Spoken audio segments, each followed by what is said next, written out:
Queen kutumideko darling, how are you? I hope you're good. Mawesha tumtumideko bana abantu be Naguru. From here I'm coming back home. Easter, you know, Easter I celebrate it in Naguru. Okay. Big up yourself muna abantu babazanye. Joel Senyo njya inaje yabadde natabukira omuntu yabadde muleya nga akuba abantu emiga babadde ku mpira.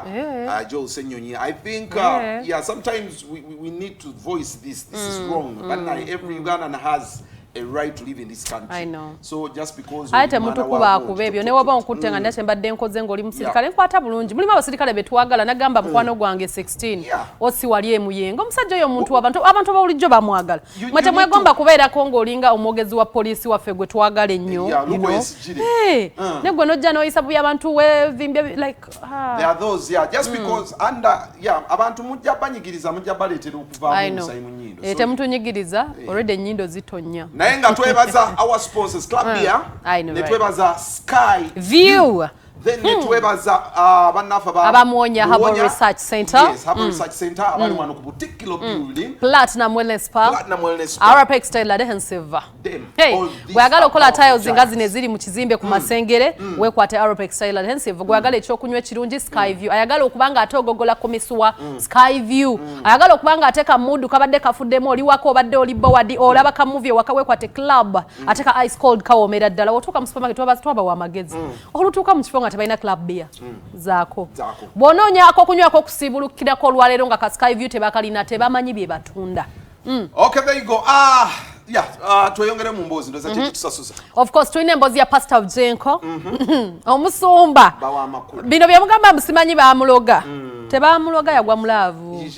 Which is okay. Mumulinga bagamba omuntu wagwako mulavu baba bamuloga mwaba kibana mweje mwakulira abalogo. Ekagaya akabyogera kava. Sino kagaya iko kawaliyo n'omukyala by the way. Ne baba bali boogera mazima be bamanyi omusumba ye yagwa mulavu tuli mulavu. Tikati musumba muloge. Mbwera musumba mulogo muloga abulire enjiri. Abulire emando eyitawe. Omuloge nga tulindigaze mwagala tujoga okitegede emando eyitawa wali ku house of prayer. Waliwo eddogoli alavu nti omuntu akwagala nnyo nawe ne owunga.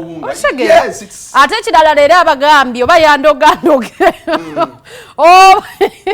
oba anunga nze binyumira omusumba abadde wali ku gundi ku kituuti kyaffe era n'atugamba ka message kano manyi mugenda kakyusa mwe batashabire Jackson era wakubafa twesiga twogera byayogedde omusumba nnyonnyodde abantu n'agamba n'adde bawa mukyala we clip mulekeraawo bagala musigula mumuletera muyita hani baby boo era bajogeddeko bea temubiddamu atunnyonnyodde n'atugamba abadde bamuwa bulijjo bwe bambi wabeera stress mbunga mujjako esimu bulijjo omusumba nno mukambwe buli musajja sa eri ewaka aba mukambwe as long as he respects katiraga mu bantu kati agambye rero tagenda kujja ku mukyala w'essimu wabula n'ogeza osindika bividiyo ebimulaga mbu bagambye oli mulogo you know waliwo abantu abalowooza just because Makula yagendangako mu amnesia I know right Makula mukyala musumba she has outlived that life. Respect her.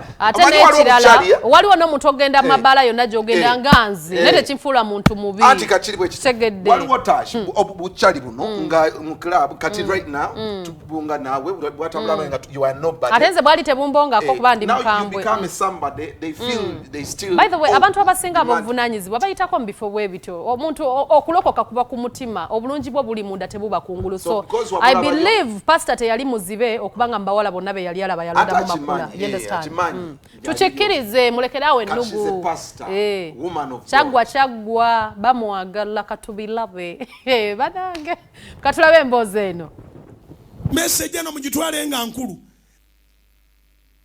bw'owuliriza omuntu gwe bayamba n'atasiima omaliriza message ye ng'ogamba nti alindaba nga nnyina gwe nnyambye bw'owuliriza gwe bayamba nga teyasiima n'omuliranga ali eyo ayogera bibi afumba ebintu ayiya ebintu ne gw'obadde oleseeko ddayo n'omuga nti omanyi genda olabeko okuba ewammwe ndi kuyita nga nkwetaaga nga tamanyi nti omugobye kubanga owuliriza omugwagwa abayina emitima emibi mbegayiridde timwandibawulirizanga kubanga bwe mubawuliriza mukyawa be boogerako ne mukyawa ne mbeera nabo abaavu baagala nnyo okumanya entalo eziri mu maka g'abalala ate babipanga bigira kumukumu oba okyawuliriza ebyabujingo bitabuse ebyabujingo ogenda okulaba nga n'akalaakali wansi nako kawuuninga Makula amuleseewo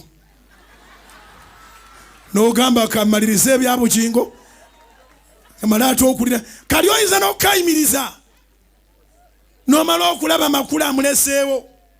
Makula bw'aba mulogo oba musabi kikuteera emmere ku mmeeza. Wiiki ewedde Suzan Makula katono mmugyeko essimu ate nze ndi mukambwe namugamba n'akaaba ne nga nti otyo sijjajji mujjako ne kasita akaabyemu.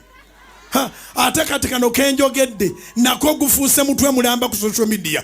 Bujjingo akaabiza Makula. Tuula obiwulirize. Namugamba ngenda kujjako essimu eyo. Kubanga abalina obudde obw'okwonoona bwe bamala okuwulira abasiru bye bamwogerako nga bamuweereza bu clip. Bannange mami. Mukazi wange ng'akabikula. Naye nga nkubira essimu nga ngamba Musumba. Waliwo lwampita ebintu 5 omulundi ku Musumba. Daddy hane swiri.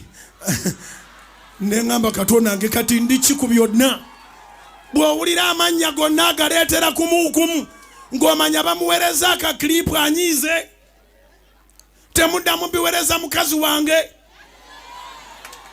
Mwe abalina obudde obw'okwonoona.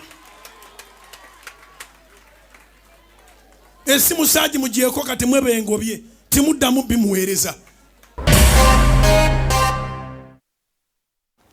Banange nange temuddamu kungamba baby wange byakola bagenda ba blocking. Anyway, Saga, naye nga Omusumba mumuwulidde. Wale is watching, our friend Wale is watching him. Waliwo ne gwe bayita Ambassador Firebase nkutumiddeko mwana yanjagadde nkwagala nnyo batashola ekisimu nawe muli nammwe embeebaza mwe bali eddala. Green Daddy yaguze motoka empya kwali. Ndoze ncha tugira. Abeerako. Tulabe oba yagijjewa. Abeerako motoka ya green. Maaba bana mnaye balina emix abantu babagulira bamugulidde.